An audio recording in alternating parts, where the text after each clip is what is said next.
नमः. धर्माचा जणू मूर्तिमान पुतळा भासे जना भूवरी. दीक्षा देऊन जो जगतिया बद्धास हो उद्धरी. वाणीने वदता भागवती कथा व्यासा प्रती भासला. तो हा गुरु श्री जनार्दन असा पाटांगणी शोभला. सद्गुरुनाथ महाराज की जय. हरे नमः. श्री शुकोवाच इते घरे वृषांकेण प्रीतस्ते मरदानवाः ममन्तोत्तरजं सिंधुं हविर्धानी ततो भवत. भगवान वेदव्यास वर्णन करून सांगू लागले. शुकाचार्य राजा परीक्षितीला आणि सूत शौनकादिकाला सांगतात. याप्रमाणे अमृत मंथनाची कथा, समुद्र मंथनाची कथा या ठिकाणी सांगतायत. आजपासून देवीच्या नवरात्राला प्रारंभ झालेला आहे. तेव्हा या नवरात्राच्या निमित्ताने सर्वांना शुभेच्छा आणि शुभाशीर्वाद, भगवती देवीचे आशीर्वाद लाभावेत अशा प्रकारची प्रार्थना करतो, कामना करतो आणि या समुद्र मंथनाच्या कथेला प्रारंभ करतो. याप्रमाणे या ठिकाणी समुद्रामधून पहिल्यांदा विष बाहेर पडलं, त्यानंतर उच्चैश्रवा घोडा, त्यानंतर प्रत्यक्ष पारिजात वृक्ष, अप्सरा, तसंच हा इंद्राचा ऐरावत, अशा अनेक गोष्टी. सुरा म्हणजे दारू, ती बाहेर पडली. दारू किंवा सुरा ही राक्षसांनी स्वीकारली. याप्रमाणे एक एक एक एक एक गोष्टी प्रत्येकाने स्वीकारल्या आणि कौस्तुभमणी विष्णूंनी स्वीकारला आणि लक्ष्मी त्यातून बाहेर पडली. ज्या लक्ष्मीच्या साठी सगळेजण आसुसलेले. अहो, लक्ष्मी कोणाला नकोय? आपण श्री सूक्त म्हणतो ना. आता ही लक्ष्मी चंद्राम हिरण्मयीं लक्ष्मीं, ही चंद्राम हिरण्मयीं लक्ष्मीं, ही सूर्याम हिरण्मयीं लक्ष्मीं, ही जी आहे ती जातवेदो ममावहा. ती जातवेद म्हणजे अग्नी. जातवेद नावाचा एक अग्नी आहे. त्या जातवेदाने माझ्याकडे आणावी. अर्थात ही संपत्ती कशी असते किंवा लक्ष्मी कशी आहे? लक्ष्मी वाईट नाहीये. चांगल्या मार्गाने मिळवलेली लक्ष्मी चांगली आहे. जातवेद म्हणजे अग्नी. म्हणजे आपण जेव्हा अग्निपरीक्षा करतो, अग्निपरीक्षेतून प्राप्त झालेली संपत्ती चांगली, पण टेबला खालून आलेली मात्र वाईट. काळी लक्ष्मी वाईट. म्हणून ते म्हणतात जातवेदो ममावहा. जातवेद कशाला म्हटलंय? जातवेद म्हणजे अग्नी. अर्थात अग्नीसारखी तामग्निवर्णाम तपसा ज्वलंती, अग्नीसारखी लाल असणारी ज्वलज्जाज्वल्य जी लक्ष्मी ही कशी आहे? तर अग्नी परीक्षा देऊन आपण प्राप्त केली पाहिजे, या अर्थाने त्याने अग्नीला सांगितलंय. अर्थात ही लक्ष्मी, लक्ष्मीमध्ये काय काय गुणदोष आहेत हे या ठिकाणी बाणभट्टाने त्याच्या कादंबरीमध्ये वर्णन केलेलं आहे.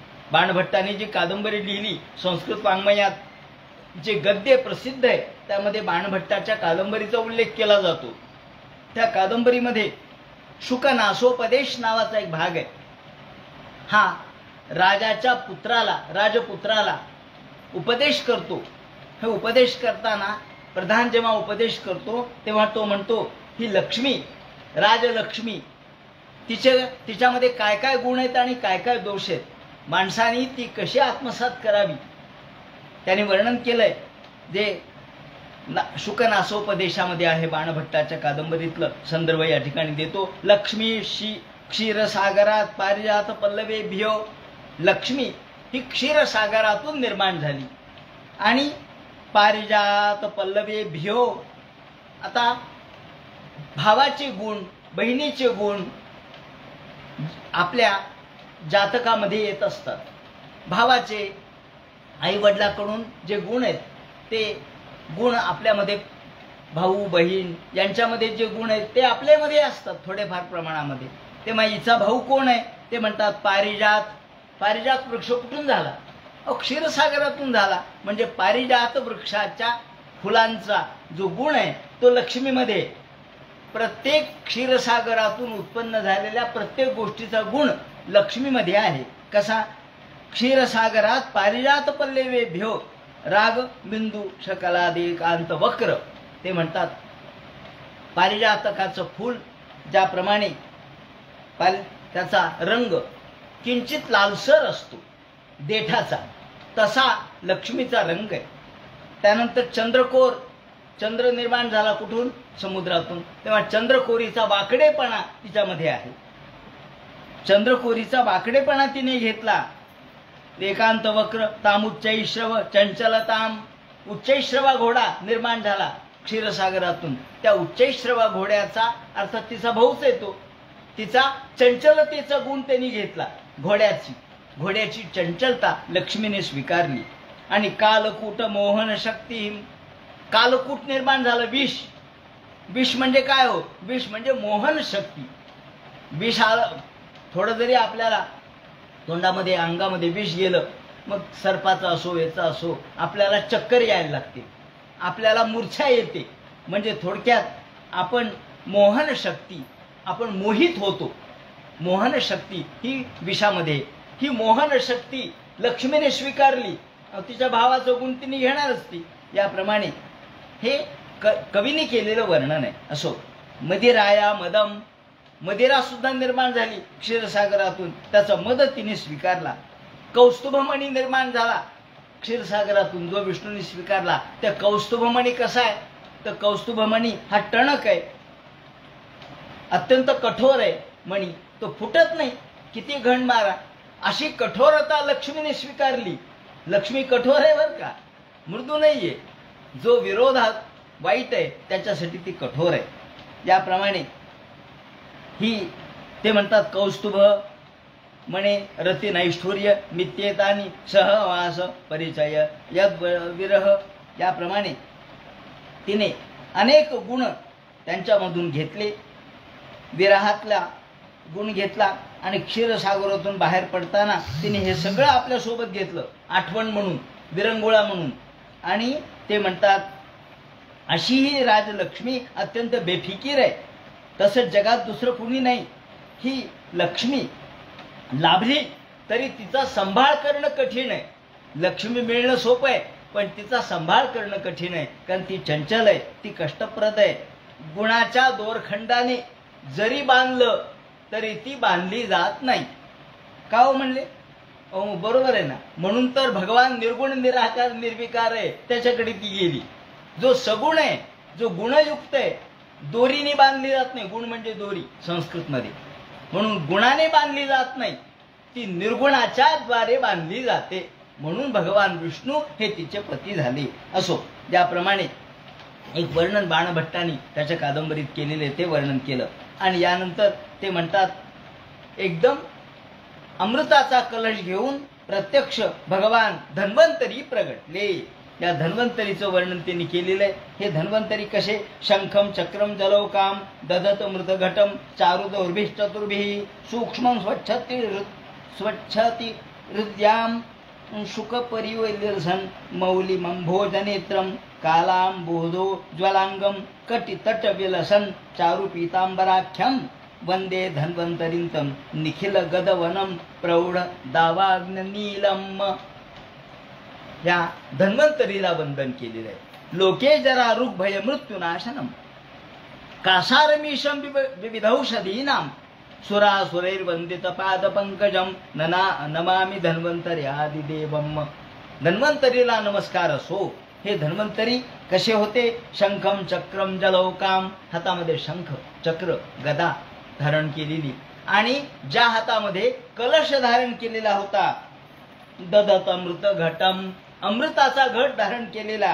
चारुदौर्भिश्चतुर्भिः. 4 हाताचे होते आणि अत्यंत सुंदर रंग होता. सूक्ष्म स्वच्छति हृद्याम अंशुक परिविलसन. अंशुक म्हणजे वस्त्र धारण केलेलं होतं, पिवळा पितांबर धारण केलेला होता. मौलिमंभोज नेत्रम. कमलासारखे नेत्र होते आणि कटी तट विलसन चारु पीतांबराख्यम.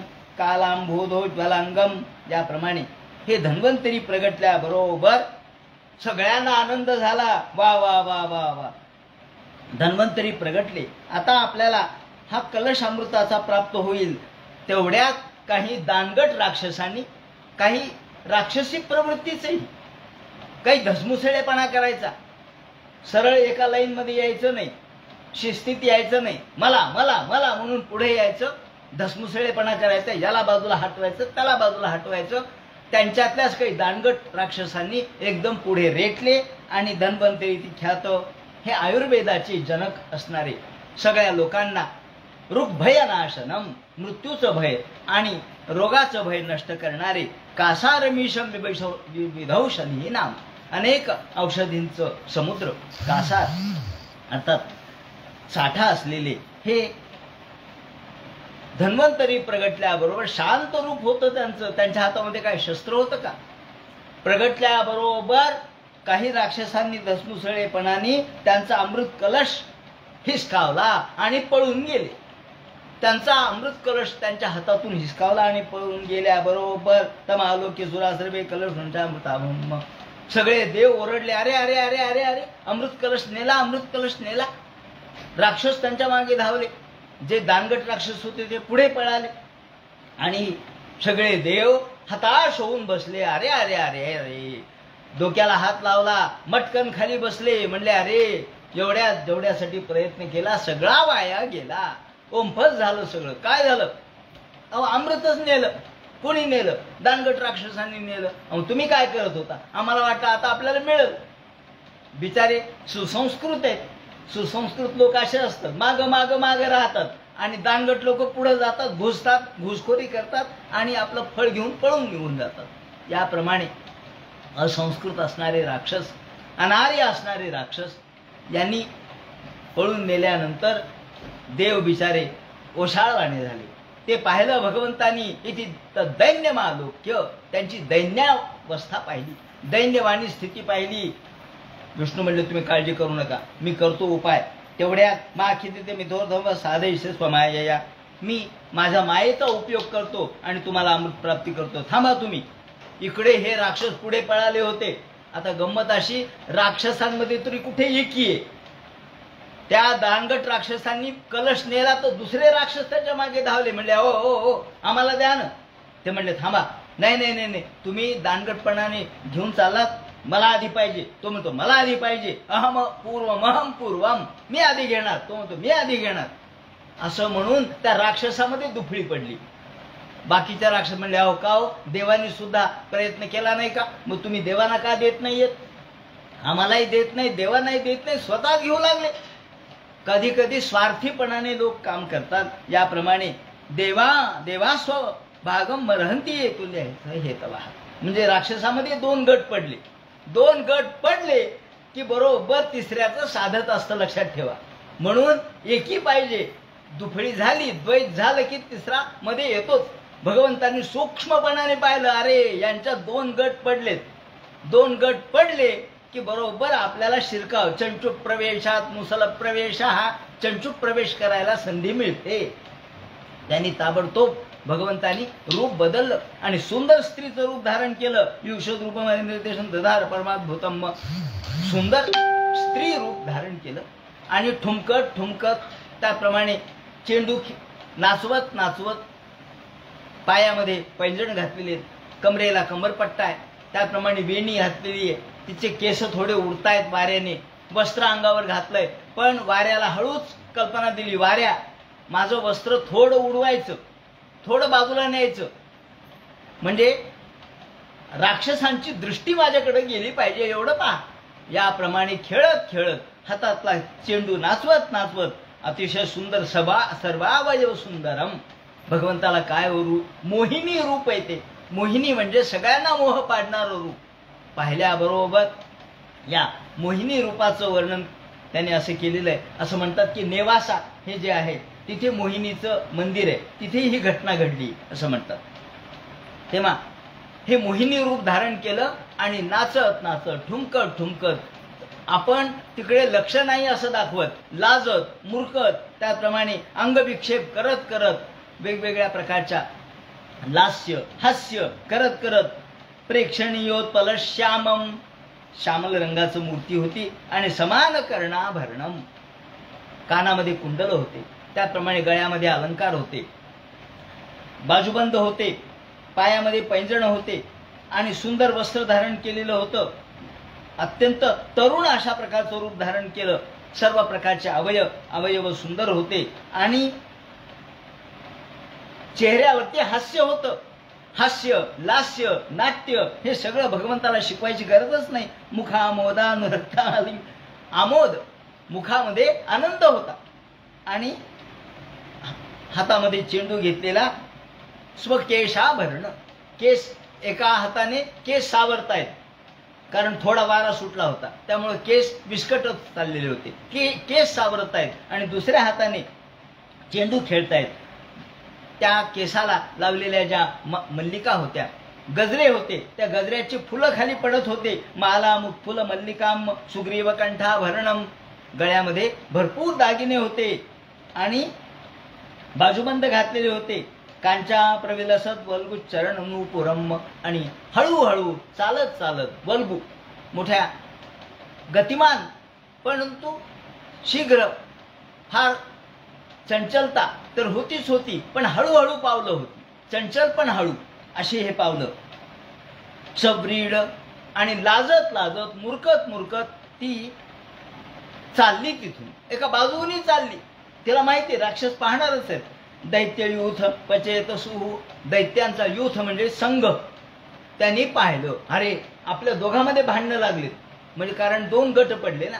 मग दोन गटामध्ये तो म्हणतो मी आधी घेणार, तो म्हणला मी आधी घेणार, तो म्हणला मी आणलंय, तो म्हणला मी ताकदवान आहे. असं करता करता ते म्हणले थांबा थांबा थांबा, हे बाई ही बाई चालली ना, त्या बाईकडे आपण सोपवू. ती त्रयस्थ आहे, तिचा काही संबंध नाही आपल्याशी. तुम्ही आम्ही एकमेकांमध्ये भांडण करू पण आपण तिला या ठिकाणी मध्यस्थी करू आणि तिच्याद्वारे वाटप करू. राक्षस कशाला म्हणले? राक्षस साक्षरा विपरीत असतो. राक्षसा एव केवलम. नुसतं साक्षर म्हणजे ज्ञानी नाही.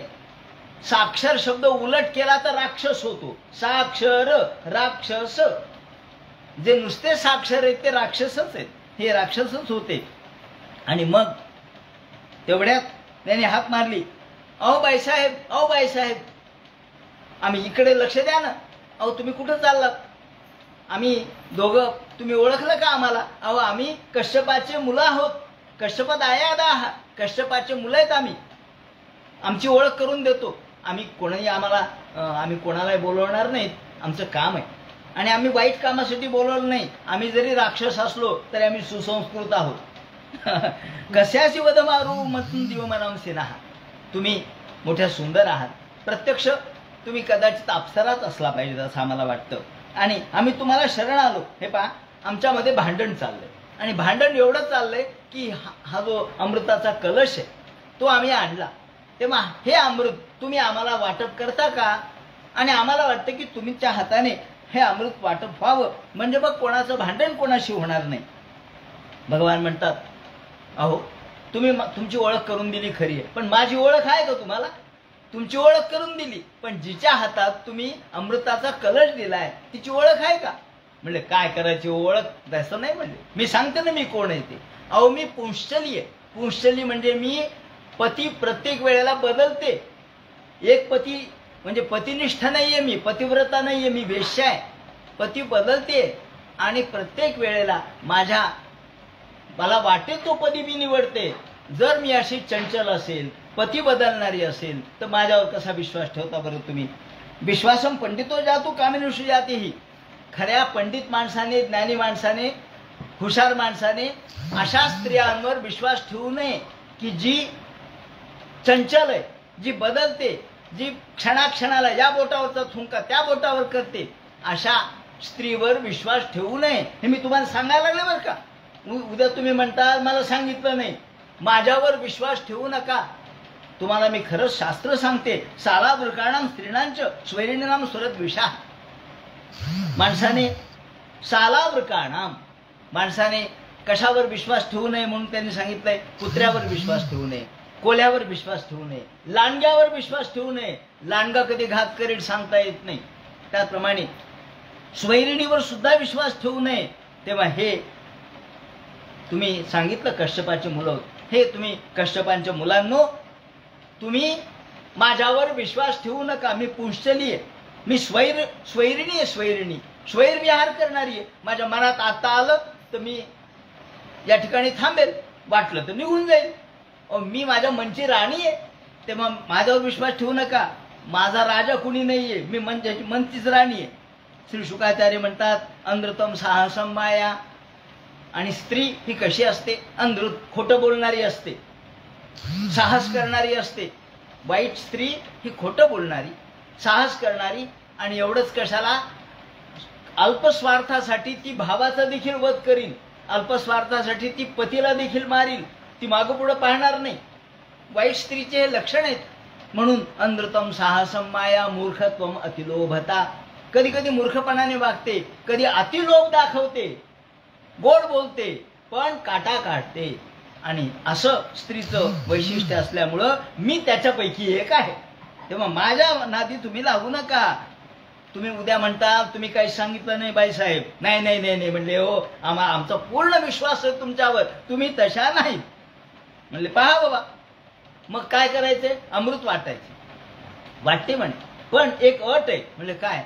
तुम्ही माझ्यामध्ये यायचं नाही. मी सगळ्यांना समान वाटप करते, पण तुम्ही मध्ये मध्ये याल, याला जास्त वाढलं मला कमी वाढलं, मी अमृत टाकून निघून जाईल. नाही नाही नाही नाही बाईसाहेब, तसं करू नका. तुमच्या म्हणण्याप्रमाणे तुम्ही ज्याला अमृत वाटताल त्याला वाटा, आम्ही काही म्हणणार नाही. असं त्यांच्याकडून आश्वासन घेतलं, शब्द घेतला. आणि मग म्हणले तुम्हाला अमृत प्यायचंय ना? हो म्हणले. मग आता तुम्हाला अमृत प्यायचंय तर तुम्हाला आंघोळ केली का? नाही हो म्हणले, आम्ही पारशेत आहेत. अहो आज नवरात्राची सुरुवात आहे, अमृत प्राशन करायचंय, तर मग आंघोळ केली पाहिजे. का म्हणले? तेल लावून आंघोळ करा, देवाचं स्मरण करा, प्राणायाम करा, आधीच अमृत असं प्राशन करतात का? म्हणले ते काय सकाळचा चहा आहे का? बेटी आहे, कधी उठायचं प्यायचा? नाही म्हणले, अमृत आहे ते. मग प्राणायाम करा, डोळे झाका. की सांगायला लागली. तू सगळे म्हणले हो हो हो, बरोबर आहे बरोबर आहे बरोबर आहे. याप्रमाणे आंघोळीला गेले समुद्रामध्ये. स्नान करून येईपर्यंत भगवंतांनी सगळ्या देवाला सांगितलं, बसाव देवांनो, चला तुमची लाईन मांडा. त्यांना नाही आंघोळ करायला लावली. नाही म्हणले, तुम्हाला गरज नाही आंघोळीची, तुम्ही शुद्ध आहेत, चला बसा. अहो नेहमी वेळ पाहिली पाहिजे, काय वेळेप्रमाणे काम केलं पाहिजे.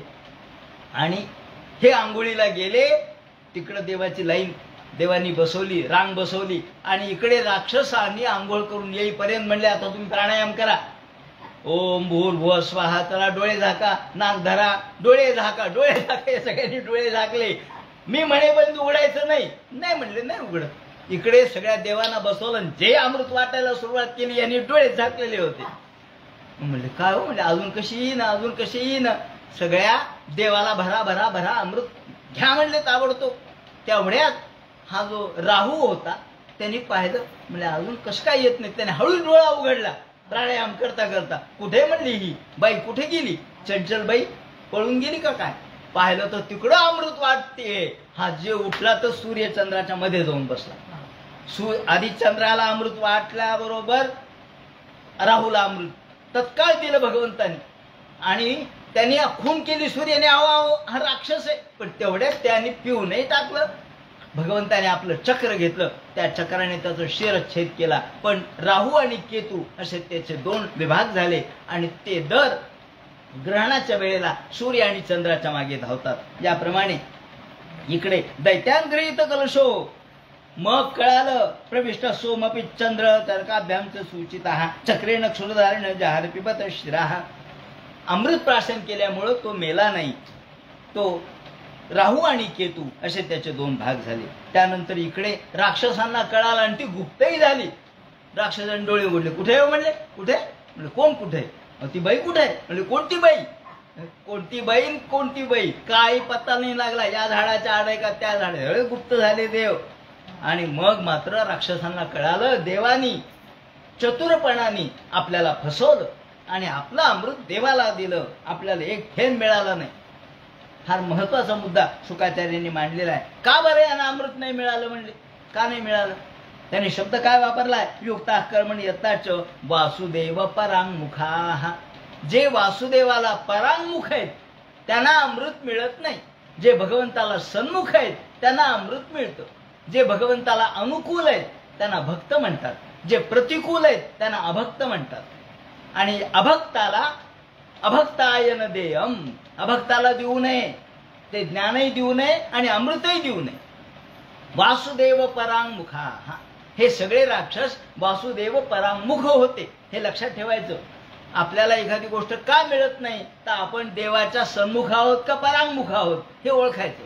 आणि मग आपल्याला आपल्या दैवात काय आहे आणि काय नाही याचा विचार करायचा. साधयित्वा मृतवराजन पायित्वा स्वयं सुखान. आणि मग तत्रोन्यन्यम सपत्नास्ते. बलीला कळालं. बली म्हणले ते काही नाही, आता चला रे चला युद्धाला. आणि मग जे घनघोर युद्ध झालं, या घनघोर युद्धामध्ये मोठमोठे वीर युद्धामध्ये धारातीर्थी पडू लागले. शुक्राचार्यांनी त्याला संजीवनी मंत्राने जिवंत करायला सुरुवात केली. नमुचे 100 बाणू विपरीत मुखा. नमुचे आला, 100 आला, बाण आला. हे पुन्हा पुन्हा पुन्हा ते राक्षस येत असतात युद्धाला. शुंभ निशुंभ आले, देवी बरोबर युद्ध करायला लागले. प्रत्येकाचे एक एक शत्रू ठरलेले. शुंभ निशुंभ देवी बरोबर युद्ध करतात. नमुचे 100 बाण, विप्रचित्ती हे सगळे, कालनेमी हे सगळे युद्ध करतात. शकुनी, त्याचप्रमाणे वज्रदंष्ट, विरोचन, हयग्रीव, शंकुशिरा, पौलमेया, कालकेया, निवात कवचा, दया हे सगळे राक्षस एकमेकांच्या बरोबर युद्ध करू लागले. आणि मग सूर्यो बलिर सुतेर देवो, त्याप्रमाणे यमराज काल नाभाबरोबर युद्ध करू लागले. विश्वकर्मा मया बरोबर, शंभरासूर स्पष्टा बरोबर, सविता विरोचना बरोबर लढू लागले. नमुची अपराजिता बरोबर, अश्विनी कुमार वृषपर्वा बरोबर, सूर्यदेव बलीच्या बाणाबरोबर युद्ध करू लागले. राहू बरोबर चंद्र युद्ध करू लागला. पुलोमा बरोबर वायू युद्ध करू लागला. भद्रकाली देवी बरोबर शुंभ निशुंभ हे युद्ध करू लागले. आणि याप्रमाणे महादेवाबरोबर जंभासूर युद्ध करू लागला. महिषासुरा बरोबर अग्निदेव, महिषासूर आणि अग्निदेव यांचं युद्ध सुरू झालं. दुर्मर्ष आणि कामदेव यांचं युद्ध सुरू झालं. प्रत्येकाबरोबर एक एक देव आहे, प्रत्येक जण. बृहस्पती हे शुक्राचार्य यांच्याबरोबर, त्याप्रमाणे निवात कवचाबरोबर मरुद्गण, त्याचप्रमाणे वसुगण हे पौलमय्या बरोबर, साध्यदेव ह्या इतर रुद्रगणाबरोबर यांचा संग्राम सुरू झाला. आणि याप्रमाणे छिंद भिंदी, मारा मारा, ठोका ठोका याप्रमाणे हे युद्ध भयानक वर्णन केलेलं आहे. पूर्ण अध्यायभर युद्ध केलंय. आणि या युद्धामध्ये संग्रामे वर्तमानानाम कालश्रोतिकर्मणाम कीर्तजय मृत्यू सर्वेषां क्रमात.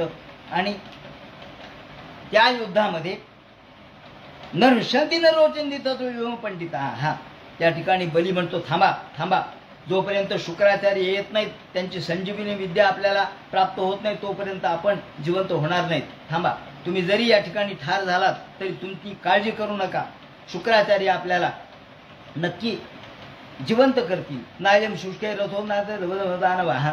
आणि या सगळ्या युद्धामध्ये नमुची यांच्याबरोबर युद्ध सुरू झालं. आणि त्यानंतर इंद्राबरोबर जे युद्ध करू लागले त्या युद्धामध्ये अन्येपी बलोपेता सर्वात त्वचा स्वयं प्रतिहतो वज्रो मया मुक्त सुरोल्पके. वज्र यांनी धारण केलं परंतु नमुची काही मरेना, वज्राने सुद्धा मरेना. हो म्हणले का वज्र एवढं मोठं माझं, नमुची का मरत नाही? आणि एवढ्यात आकाशवाणी झाली, अरे इंद्रा, हा कोणत्याही शुष्क याने मरणार नाही, म्हणजे कोरड्या याने मरणार नाही, ओल्या याने मरणार नाही. तू असं एक शस्त्र घे की जे कोरडंही नाही ओलही नाही. आता हे आपल्याला बुद्धी चालवायला लावतात देव, सरळ सांगत नाहीत. म्हणून परोक्ष प्रियाय वही देवा हा असं म्हटलेलं आहे. देवाला परोक्ष प्रिय आहे. मग विचार केला इंद्राने, काय हो म्हणजे हातात काही नाही हो. काही वेळेला विषाने एखादी गोष्ट मरत नाही पण गुळाने मरते, गुळाने मरते, विषाने मरत नाही. हे ज्या घेड्या असतात किंवा ज्याला आपण आपले कपडे वगैरे नष्ट करणारे किंवा लाकडं वगैरे नष्ट करणारे घेड्या, व्हाईट अँट म्हणतो आपण त्याला, हे मरत नाही. काय करावं याला? काही नाही, गुळ ठेवा म्हणले. गुळाने कशामुळे? अहो त्याला मुंग्या लागतील गुळाला, आणि मुंग्या लागल्या म्हणजे त्या याला हेड्याला खाऊन टाकतील, झालं का? म्हणजे आपल्याला जर एखाद्या गोष्टीवर गोड उपाय करायचा झाला तर तोही करता येतो. त्याप्रमाणे त्यांनी सांगितलं. हातामध्ये त्यांनी फेन घेतला, फेन म्हणजे फेस, आणि त्या फेसाने नमुचीच्या अंगावर टाकल्याबरोबर तो खलास झाला. कारण त्याला वर होता की तो कोरड्याने मरणार नाही, ओल्याने मरणार नाही. म्हणजे कोरडं नाही ओलही नाही, फेस कोरडाही नसतो आणि ओलाही नसतो. याप्रमाणे त्याला न शुष्केन विचारलेन जहार नमुचे शिराहा, ताबडतोब आकाशामधून पुष्पवर्षाव झाला. हे ऐकलं महादेवाने. महादेव म्हणले, अहो विष्णू, तुम्ही मोहिनीचं रूप धारण केलं म्हणले. हो. आणि राक्षस भुलले अमृत, त्यांनी अमृताचा कलश तुमच्याकडे दिला, असं कसं काय म्हणलं राक्षस भुलले? विष्णू म्हणले, अहो महादेवा, ते राक्षस आहेत म्हणून भुलले, देव कसे भुलतील? नाही नाही म्हणजे मला तुमचं मोहिनी रूप पाहायचंय, मी तुमचं मोहिनी रूप पाहायला उत्सुक आहे, मला तुमचं तेवढं मोहिनी रूप दाखवा. अशी महादेवांनी प्रार्थना केल्याबरोबर भगवान म्हणले, अरे महादेवा, अहो राक्षस होते, अज्ञानी असतात, असुर असतात, ते बोलतात. नाही नाही, तुमचं हे कुतूहल आम्हाला, मी कुतूहलाने विचारतोय, माझी इच्छा, मी काही बोलणार नाही पण कुतूहल आहे, मला बघावं वाटतं. बरं म्हणले, ठीक आहे. पश्यता सुरकार्य आणि अहो देवकार्य करायचं होतं. असं म्हणल्याबरोबर काही क्षणात त्याने आपलं रूप पालटलं विष्णूनी, आणि एका स्त्रीचं रूप धारण केलं. महादेवाच्या लक्षात सुद्धा नाही आलं की अहो विष्णू बोलता बोलता असं काही चमत्कार करतील. भगवान सतय अंतरधीयत, अंतर्धान पावले, स्त्री रूप धारण केलं आणि पलीकडे एकदम एक बगीचा निर्माण केला. मायेने एक बगीचा निर्माण केला, सुंदर बगीचा, फुलं फुललेले होते आणि त्या फुलांचा सुगंध सगळीकडे सुटलेला होता, वारा सुटलेला होता. त्याप्रमाणे पक्षी पूजन करत होते आणि तो सगळा बगीचा, तिथला जलाशय, सुंदर वातावरण, म्हणजे एकदम महादेवालाही कळलं नाही बगीचा कसा निर्माण झाला. आणि पलीकडे एक स्त्री दिसली, एक तरुणी दिसली. विक्रीडती कंदुक लीलया लसत, तिने सुद्धा हातामध्ये चेंडू घेतलेला होता. चेंडूला खेळवत खेळवत, एका हाताने चेंडू खेळवत खेळवत, दुकुल पर्याय स्तंभ मेखला धारण केलेली. त्याप्रमाणे दुकुल म्हणजे रेशमी वस्त्र धारण केलेलं होतं. आणि नाचत नाचत, ठुमकत ठुमकत, इकडे पाहत, डोळे मिचकवीत, इकडं अर्ध पाहायचं तिकडं अर्ध पाहायचं, अशा पद्धतीने करत हास्य, लास्य, नाट्य, त्याचप्रमाणे कौतुक, पायाचा वेगवेगळ्या प्रकारचे झणत्कार, पदन्यास करत करत पायातले पैंजण वाजू लागले. त्याचप्रमाणे कमरेचा कंबरपट्टा, घुंगर त्याचे वाजू लागले. गळ्यामध्ये वेगवेगळ्या प्रकारचे मणी घातलेले होते, ते मणी हलू लागले. आणि तिच्या या कंदुक खेळण्याने, चेंडू खेळण्याने तिचं सगळं अंग विजेप्रमाणे लवू लागलं.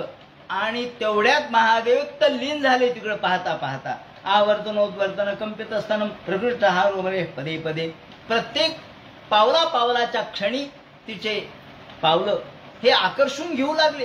त्याचे पैंजणाचे झंकार आणि त्यांच्या या नादाने महादेव तल्लीन झाले. आणि एकदम त्यांच्या लक्षात नाही आलं की आपण कुठे बसलो. पार्वती जवळ बसली, सगळे भूतगण जवळ बसलेत, पण महादेव निघाले दिक्षुभ्रमत कंदुकच्या आपले भृशम. त्यांना वाटलं आधी चेंडू खेळत खेळत पुढे पळायला लागली.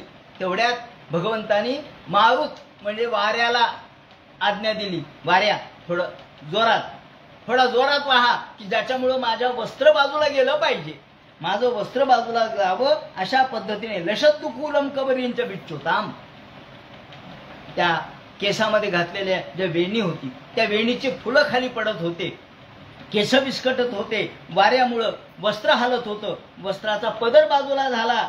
आणि एवढ्यात तिचे कुंडल हलू लागले खेळण्यामुळं, पळण्यामुळं. आणि प्रत्येक गोष्टीत पाहत पाहत महादेव जे त्यांनी आपली जागा सोडली, जे तिच्या मागं धावत निघाले, म्हणले ही पुढे पळायली, आता त्या झाडाखाली जाईल, त्या झाडामागे जाईल, या वृक्षामागे जाईल, आपण आता इथे या वृक्षाच्या मागे तिला पकडू. म्हणून महादेव तिथून उठले. त्यांची लंगोटी कुठं पडली त्यांना कळली नाही. कपोल नीलालक मंडिताननम श्वसत दुकुलम कवरींच विच्युताम सन्नयंती वाम करेण वल्गुना. डाव्या हाताने ती चेंडू खेळत होती, उजव्या हाताने केस सावरत होती. आणि भगवान जगदात्म माया, या भगवंताची माया जगदात्म सांगितली. सगळ्या जगाला मोहित करणारी ही माया पाहता क्षणीच महादेव तिच्या माग पळायला लागले. वास ससूत्रम लघुमारुतो हरत ससूत्रो, जे जो वस्त्र नेसलेलं होतं ते वस्त्र थोडं निसटलं. कशामुळं? वाऱ्यामुळं. आणि हे पाहता क्षणीत मग तर महादेवाची शुद्धच राहिली नाही. भवस्य देवस्य किलानुपश्यतः, आपल्या पत्नी आपली जवळ बसलेली आहे, बाकीचे भूतगण बसलेत हे देखील ते विसरून गेले. आणि जे तिच्या मागं धावले, आता इंद्रा या झाडाच्या मागं धरू पकडू म्हणून झाडाच्या मागं विष्णू गेले. झाडाच्या मागं गेल्याबरोबर तिथे धावत महादेव पळाले. साता मायांत आलोक विसरता विडता भिषम, आणि लंगोटी कुठं पडली कळलं नाही. त्याच्या मागे धावत धावत निघाले आणि एकदम सोनु व्रजाति वेगेन गृहीत वांछति स्त्रियम केशबंध उपानीय बाहुभ्याम परिशस्वजे. एकदम ती झाडाच्या आड लपली. झाडाच्या आड लपली मोहिनी रूप धारण केलेले भगवान. महादेवाच्या हातामध्ये तिचे केस आले. म्हणजे आता त्या केस आपण धरलेत, आता केसाबरोबर आपण तिलाही धरू म्हणून महादेवाने केस धरले आणि तिला धरायला गेले आणि डोळे झाकले महादेवाने, आता आपण तिला पकडलंय म्हणून. आणि एकदम दृढ आलिंगन दिलं, गाढ आलिंगन दिलं आणि डोळे उघडले. उघडल्याबरोबर विष्णू म्हणले महादेवा. आणि मग महादेव मात्र चरकले. अरे काय म्हणले, तुम्ही देवा? हो म्हणले नाही नाही नाही, राक्षस फसतात म्हणले, तुम्ही कशाला फसाल? मग मात्र एकदम महादेव सरकले, लज्जायमान झाले. त्यावेळेला त्यांचं जे रेतस्खलन झालं त्यातून सोन्याच्या आणि चांदीच्या खाणी निर्माण झाल्या. तानी रुप्यसे हिमनश्च क्षेत्राण्य महीपते सरित सरसु शैलेषु वनेषु उपवनेषु च. गिरी गंधर कंदर यामध्ये जे त्यांचे वीरस्राव झाला त्यामधून हे सोने आणि चांदीच्या खाणी निर्माण झाल्या.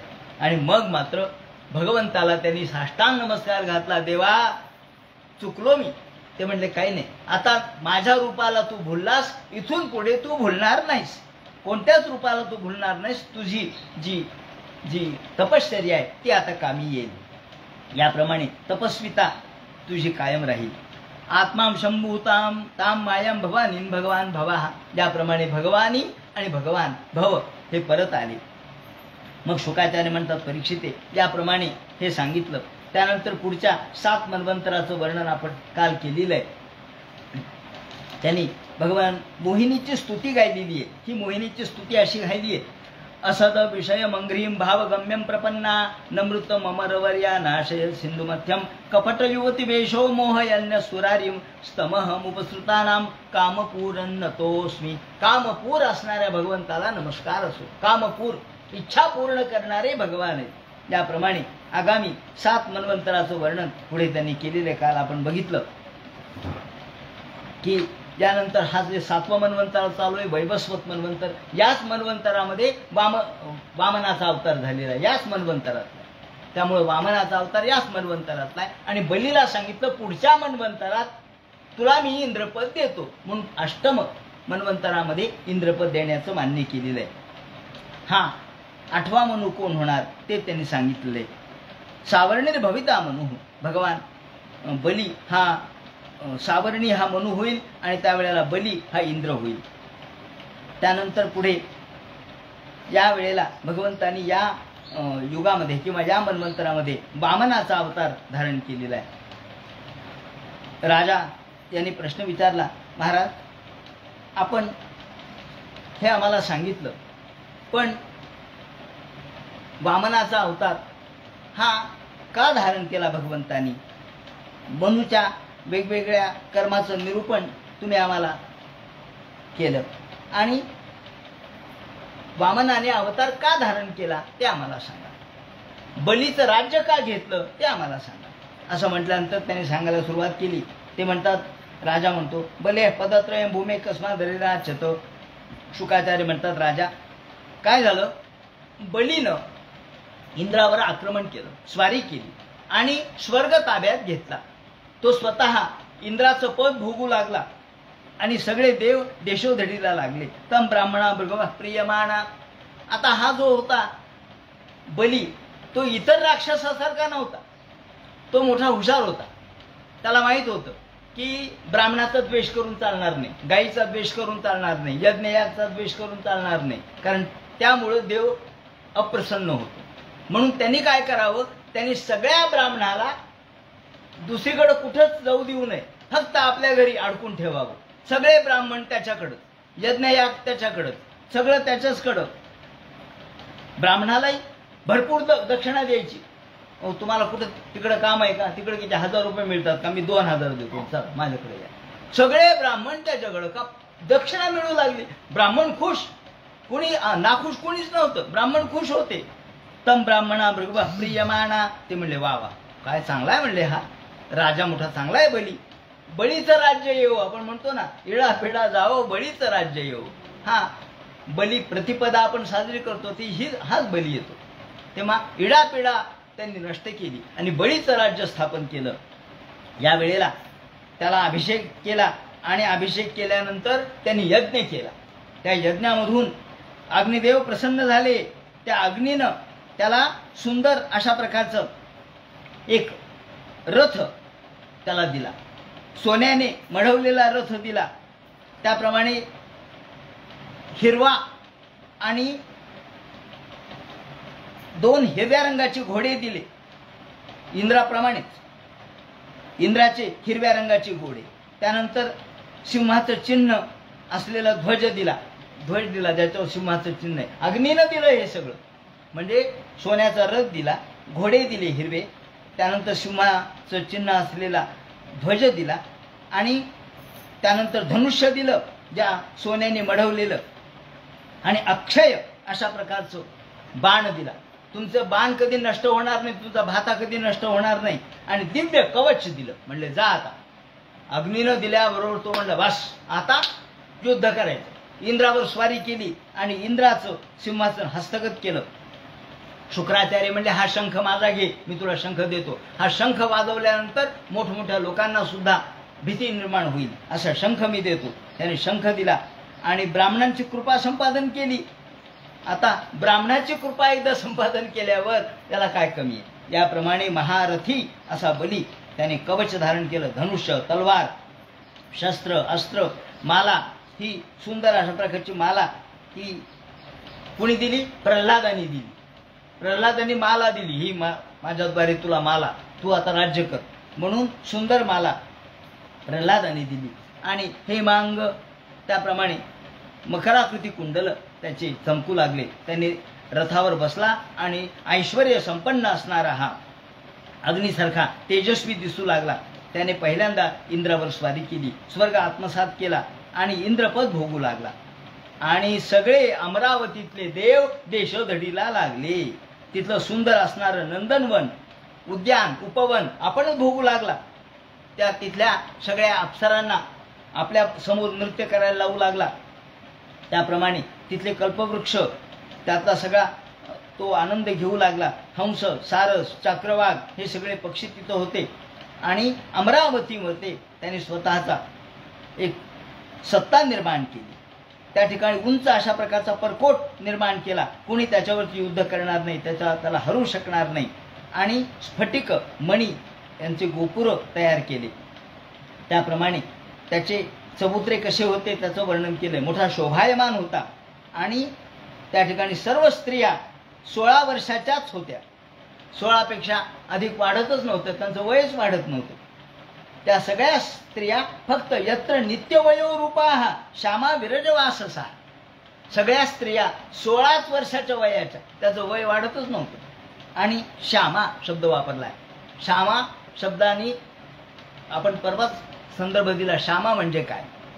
तर श्यामा म्हणजे श्यामल रंगाची आहे असं नाही, सावळ्या रंगाच्या या अर्थाने नाही. तर श्यामा या शब्दाचा अप्रसूता भवेत श्यामा असं वर्णन केलेलं आहे. जी प्रसूत झालेली नाही, अर्थात जिचं लग्न झालं नाही, अविवाहित, अप्रसूता भवेत श्यामा. आणि त्याप्रमाणे अशी श्यामा म्हणजे अप्रसूत असलेली सुंदर 16 वर्षाची अशी स्त्री. भ्राजन्ते रूपवन नार्यो ह्यर्चिभिर्वन्हया. आणि अशा सुंदर पद्धतीच्या सगळ्या स्त्रियांच्या अप्सरांच्या घोळक्यामध्ये हा सुख भोगवू लागला. या नामर्जंत धर्मिष्ठा खल भूतशोषा. आणि हे पाहिल्यानंतर सगळे देव मात्र देशोधडीला लागले. हे का झालं? त्याचं कारण इंद्राची काहीतरी चूक झाली. गुरुला प्रार्थना केली, बृहस्पतीला, महाराज अहो असं का झालं, आमच्यावर हे संकट का आलं? ते म्हणले थांबा, ज्यात कालम प्रतीक्षंतो यत्र शत्रू विपर्ययः. थांबा, थोडं वाट पहा. आपण म्हणतो ना की वेट अँड वॉच, वाट पहा. थोडं वाट पाहिली, जरा काळ जाऊ द्या. काळ गेला, काळच काळावरचं उत्तर असतं.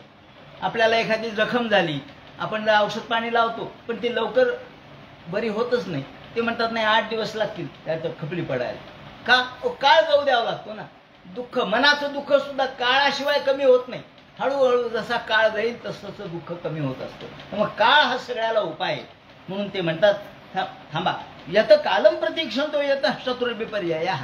या शत्रूचा विपर्यय करायचा, बदल करायचा आहे तर थोडा काळ वाट पहा, बृहस्पतीने सांगितलं. आणि इकडे घटना अशी घडली. शुकाचार्य म्हणतात, परीक्षिता, एकदा कश्यप महर्षी आपलं स्वतःचं मंत्र, त्याचप्रमाणे ध्यान धारणा हे सगळं आटपून आदितीच्या घरी आले, आदितीच्या महालात आले. आल्याबरोबर आदिती दीनवदन दिसली, खाली पाहू लागली. अगं आदिती, काय झालं? का बरं तुझ्या चेहऱ्यावर आनंद का नाही? ती म्हणली, पहा अहो, पती माणसाला हा सगळ्या स्त्रियांसाठी पती हा देव असतो. आणि पती जर आपल्याकडे लक्ष देत नसेल तर मग काय उपयोग आहे? नाही नाही नाही, तू नीट सांग, तुला काय पाहिजे? ऐश्वर्य श्रीयश स्थान मृत आणि प्रबलैर मम. अहो तुम्हाला माहित नाही का, माझे सगळे मुलं आता देशोधडीला लागलेत आणि बलींनी सगळ्यांना हाकलून दिलेलं आहे. मग इच्छा काय? इच्छा एवढीच आहे की माझ्या इंद्राला पुन्हा त्याचं राज्य मिळावं, एवढीच इच्छा आहे. असं म्हणल्याबरोबर ते म्हणाले, कश्यप म्हणाले, ठीक आहे, तुला मी एक व्रत सांगतो, पयोव्रत सांगतो. पयोव्रत सांगितलं आणि हे पयोव्रत जर तू केलंस तर तुला इच्छित अशा प्रकारचा पुत्र प्राप्त होईल. हा पुत्र तुझी इंद्राची संपत्ती परत आणील. आणि मग कश्यप म्हणतात, फाल्गुनस्य अमले पक्षे, फाल्गुन महिन्यामध्ये अमले पक्षे, अमले पक्ष म्हणजे सुरुवातीच्या प्रतिपदेपासून, कारण नंतरचा पक्ष हा कृष्ण पक्ष आहे, तो मल पक्ष आहे, हा अमल पक्ष आहे. अमल म्हणजे पांढरा. असे यामध्ये शब्दार्थ असे असतात की ते कळले पाहिजे की काय म्हटलंय, त्यातला तात्पर्य काय. फाल्गुन महिन्यामधल्या शुक्ल पक्षामध्ये फक्त दूध पिऊन राहायचंय तू आणि 12 दिवस असे हे व्रत करायचे, द्वादशीपर्यंत. द्वादशाहम पयोव्रतः. आणि या वेळेला भगवंताची पूजा करायची आहे. त्याचप्रमाणे स्नान करायचं. ज्या डुकरांनी उकरलेली माती आणायची, ती सगळी अंगाला लावायची, स्नान करायचं. त्यानंतर कारण डुकराची माती कशामुळं, तर वराह परमात्म्यांनी ही भूमी रसातळातून वरती आणली म्हणून त्यांना पहिल्यांदा नमस्कार करायचा आहे. नमस्तुभ्यं भगवते पुरुषाय महीयसे. त्यानंतर भगवंताची स्तुती करायची आहे आणि ही स्तुती करून याप्रमाणे स्नान, शुचिर्भूत राहायचे, काही इतर खायचं नाही, त्या ठिकाणी विटाळ चांडाळ करायचा नाही, त्याचप्रमाणे कुठल्याही इतर सामिष गोष्टी खायच्या नाहीत, कामसेवन करायचं नाही, हे सगळं सांगितलं. आणि स्वच्छ राहायचं. याप्रमाणे भगवंताची पूजा करायची आणि ओम नमो भगवते वासुदेवाय या 12 अक्षरी मंत्राचा जप करायचा. याप्रमाणे द्वादशाक्षर विद्यया. आणि फक्त दुधाचा नैवेद्य दाखवायचं, दूधच प्यायचं, दुसरं काही खायचं नाही. आणि असं करून कृत्वा प्रदक्षिणम भूम प्रणवे दंडवन मुदा, दंडवत घालायचा, प्रदक्षिणा करून ब्रह्मचर्य पाळायचं. आणि पयो भक्षो व्रतमिदम चरित वृषभ, असं केलं म्हणजे तुझ्या इच्छित कामना परिपूर्ण होतील. भगवंताच्या प्रित्यर्थ हे व्रत तू कर, असं म्हणून पयोव्रत सांगितलं. हे सांगितल्याबरोबर त्याप्रमाणे तिने पयोव्रताला सुरुवात केली. जशी सुरुवात केली त्याच वेळेला भगवंताचा स्वप्नामध्ये साक्षात्कार झाला. तस्या प्रादुर्भूतात भगवान आदि पुरुषा. भगवान स्वप्नामध्ये आले तिच्या. तिला सकाळी सकाळी स्वप्न पडलं. पिवळा पितांबर धारण केलेला, शंखचक्र गदा पद्म धारण केलेले सुंदर अशा प्रकारचे नेत्र भगवंताचे. आणि एकदम ती उठली, स्वप्नातच उठली देव दिसल्याबरोबर उठली, तिने नमस्कार केला, साष्टांग दंडवत घातला स्वप्नामध्येच. अहो स्वप्न काय खोटं नसतं. तुकाराम महाराजांनी म्हटलंय ना, नामदेवे केले स्वप्ना माझी जागे, सगळे पांडुरंगे येऊन या. नामदेवानी स्वप्नात येऊन आदेश दिला की मी राहिलेली माझी शतकोटी अभंग तू पूर्ण कर. आणि प्रत्यक्ष विठ्ठल त्या ठिकाणी आले आणि त्यांनी अशी सळ धरली, एवढं एवढं पूर्ण करायचं म्हणून सांगितलं. तेव्हा तिथून परिवर्तन झालंय. तिथून तुकाराम महाराजांना अभंग लिहिण्याच्या प्रेरणा झाली. तोपर्यंत अभंग लिहित नव्हते ते. सांगायचं तात्पर्य असं की स्वप्न सकाळी पडलेलं खोटं नसतं. आणि मग आदितीने भगवंताची प्रार्थना केली, भगवंताचा साक्षात्कार झाला. हा स्वप्न साक्षात्कार. भगवंतांनी सांगितलं लवकरच मी तुझ्या पोटी येणार आहे, काळजी करू नकोस. नाकपृष्ठ मधिष्ठाय क्रीडतो दृष्टुमच्छसी मम अर्चनम नारती गंतु मन्यथा. माझं जे अर्चन तू केलंस ते वाया जाणार नाही. 12व्या दिवशी स्वप्न पडलंय बरोबर द्वादशीला. ममार्चनम नारती गंतु मन्यथा. माझं जे अर्चन केलेस ते अन्यथा जाणार नाही, वाया जाणार नाही. का? श्रद्धानुरूपम फल हेतुकत्वात. काय महत्वाचे सिद्धांत सांगितलेत भागवतकारांनी, पण ते लक्षात आले पाहिजे. त्यांनी म्हटलंय की श्रद्धानुरूपम फल हेतुकत्वात. तुमची श्रद्धाच फळाला येते. अहो फळ येतं, फळ येतं झाडाला. तुम्ही काय पेरलेलं असतं? बी पेरलेलं असतं. बीज फळाला येतं की नाही? हो, बीज फळाला येतं. तशी श्रद्धा म्हणजे बी आहे आणि जे फळ तुम्हाला प्राप्त होतं ते फल आहे. ते तुम्ही पेरलेल्या श्रद्धेचं फल आहे. म्हणून आधी तुम्ही श्रद्धा पेरा. अश्रद्धपणाने तुम्ही काही करताल त्याचं फळ मिळत नसतं. आपण म्हणतो मी एवढं केलं, मी तेवढं केलं, मला काहीच मिळालं नाही. अरे हे श्रद्धेपूर्वक केलं का? अंतःकरणपूर्वक केलं का? भगवंत प्रीत्यर्थ केलं का? नाही केलं. केवळ अहमहमिका म्हणून केलं तर त्यातून काही मिळत नसतं. ते म्हणतात श्रद्धानुरूपम. भागवतकारांनी असे काही सिद्धांत सांगितलेत की आपल्याला इकडे तिकडे जायला संधीच नाही. श्रद्धानुरूपम फल हेतुकत्वात. तुमचा हेतू बरोबर साध्य होतो, पण त्यासाठी श्रद्धा पाहिजे. श्रद्धावान लभते ज्ञानम. श्रद्धेने ज्ञान प्राप्त होतं, अश्रद्धेने ज्ञान प्राप्त होत नाही. श्रद्धा असेल, आपण डॉक्टर तर 50 येतो, पण आपण एका डॉक्टरकडे का जातो? दुसरा डॉक्टर तेच औषध देतो, काही वेगळं देत नाही. पण नाही यांनी दिलं म्हणजे पॅरासिटामॉलच देतो ना ताप आला तर कुणी. पण नाही आम्हाला आमचा हाच डॉक्टर आहे, त्यांनी काही देऊ द्या. का बरं? श्रद्धा. श्रद्धा ही गोष्ट अशी आहे की ती माणसाला फलप्राप्ती करवते. त्याप्रमाणे ते म्हणतात श्रद्धानुरूपम फल हेतुकत्वात. माणसाची श्रद्धाच फलरूप पावत असते, फलद्रूप होत असते. बीजच जसं फलद्रूप होतं. बीजची जाहले तरू आणि भांगारची अलंकारू. माऊलींनी म्हटलंय बीजच तरू झालं, बीजच वृक्ष रूपाने प्रगट झालं, भांगारच अलंकार रूपाने प्रगट झालं, सोनच अलंकार रूपाने प्रगट झालं. तशी आपली श्रद्धाच शेवटी आपल्या समोर येत असते, दुसरं काही येत नसतं. तुमची श्रद्धा कमी प्रमाणात असेल, फळ कमी प्रमाणात मिळेल. श्रद्धा परिपूर्ण असेल, परिपूर्ण फळ मिळेल. काळजी करू नका. नुसतं नारळ ठेवलं म्हणजे फळ मिळत असतं असं नाहीये. नारळाने फळ मिळत नाही, श्रद्धेने फळ मिळतं. म्हणून त्वयार्ची तश्चात्प्यह गुप्ते पयोव्रतेनानुगुणं समीडिताः. असं म्हणून तुला मी तुझ्या इच्छेप्रमाणे फळ देतो असं म्हणून भगवान ताबडतोब गुप्त झाले आणि एकदम ती जागी झाली. अरे काय, देव स्वप्नात आले आणि मग एकदम आनंद झाला. तेवढ्यात कश्यप महर्षी आले. कश्यपाला साष्टांग नमस्कार घातला आणि कश्यपाला म्हणू लागली मला भगवंतांनी दर्शन दिलं, भगवंतांनी मला जन्म होण्यापूर्वीच दर्शन दिलं स्वप्नामध्ये. हे पाहिल्याबरोबर अर्थात एकदम भगवान या ठिकाणी तिच्या उदरामध्ये तेज रूपाने प्रगटले. भगवंत गर्भरूपाने प्रगटत नसतात, तेज असतं, तेज. गर्भ नसतो, तो तेज असतो. हे तेज रूपाने प्रगटल्याबरोबर इकडे ब्रह्मदेवाला कळालं. ब्रह्मदेवाने भगवंताची स्तुती करायला सुरुवात केली. ब्रह्मदेव म्हणतात जयोरुगाय भगवन् निरुक्रमस्तुते नमो ब्रह्मण्य देवाय त्रिगुणाय नमो नमः नमस्ते प्रश्नगर्भाय वेद गर्भाय वेदसे त्रिनाभाय त्रिपृष्ठाय शिविष्टाय विष्णवे. हे भगवंता तुम्हाला नमस्कार असो. इथे जे शब्द वापरलेत ना, जे भगवंताला वापरलेले विशेषण आहेत, प्रश्नगर्भाय प्रश्नगर्भ, वेदगर्भ आणि त्रिनाभाय त्रिपृष्ठाय. त्रिनाभ. त्रिनाभ म्हणजे भगवंताला 3 नाभी आहेत. तुम्ही म्हणाल एकच नाभी असते आपल्याला, तर नाही, नाभी एकच आहे, पण नाभी म्हणजे केंद्र. भगवान तिन्ही स्वर्ग मृत्यू पाताळ याचा केंद्र आहे भगवान, म्हणून त्रिनाभी. काल आज उद्या या 3 काळाचा केंद्र आहे म्हणून त्रिनाभी. त्याचप्रमाणे सत्व रज तम याचा तो केंद्र आहे म्हणून त्रिनाभी.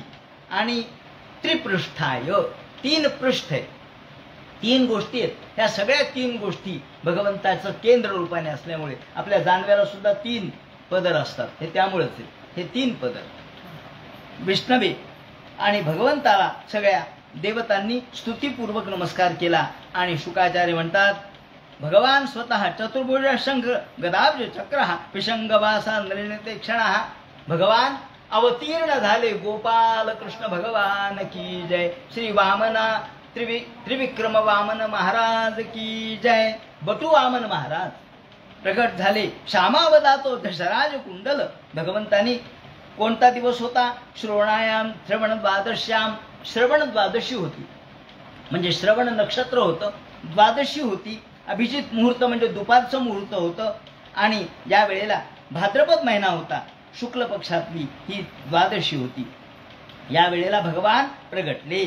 आणि त्यावेळेला सविता म्हणजे सूर्य मध्यस्थितीला होता. विजया नामसा प्रोक्ता. याला विजया द्वादशी असं म्हणतात. जशी विजयादशमी आहे तशी विजया द्वादशी आहे.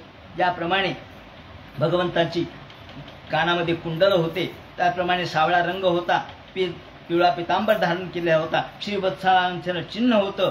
आणि असे भगवान प्रगटले. आणि भगवंताच्या या प्रगट रूपाकडे बघून सगळ्यांनी नमस्कार करायला सुरुवात केली. आकाशामध्ये पुष्पवर्षाव झाला. शंख वाजू लागले, दुंदुभी वाजू लागल्या. त्याप्रमाणे ढोल मृदंग ताशे वाजू लागले आणि अप्सरा नृत्य करू लागल्या. सगळ्या देवांनी भगवंताच्या अंगावर पुष्पवर्षाव केला. सिद्ध विद्याधर यांनाही आनंद झाला. ते गायन करू लागले. तम बटुम वामनम दृष्ट्वा मोदमान महर्षया. आणि मग प्रत्येक जण आले आणि त्यांनी वामनाला एक एक गोष्टी दिल्या. आता वामनाला कुणी काय काय दिलं आणि वामन बलीच्या दारामध्ये कसे जातात आणि बलीला 3 पावलं जागाने संपूर्ण विश्व कसं व्यापतात, हा जो सगळा कथाभाग आहे तो सगळा उद्याच्या चिंतनात सांगण्यात येईल. हरे नमः. पुंडली गौरधी हर विठ्ठल सीताकांत स्मरण पार्वती पते हर हर महादेव. श्री मज्जनाथ गुरुमूर्तये नमः. हरे राम राम राम हरे हरे. हरे कृष्ण कृष्ण कृष्ण हरे.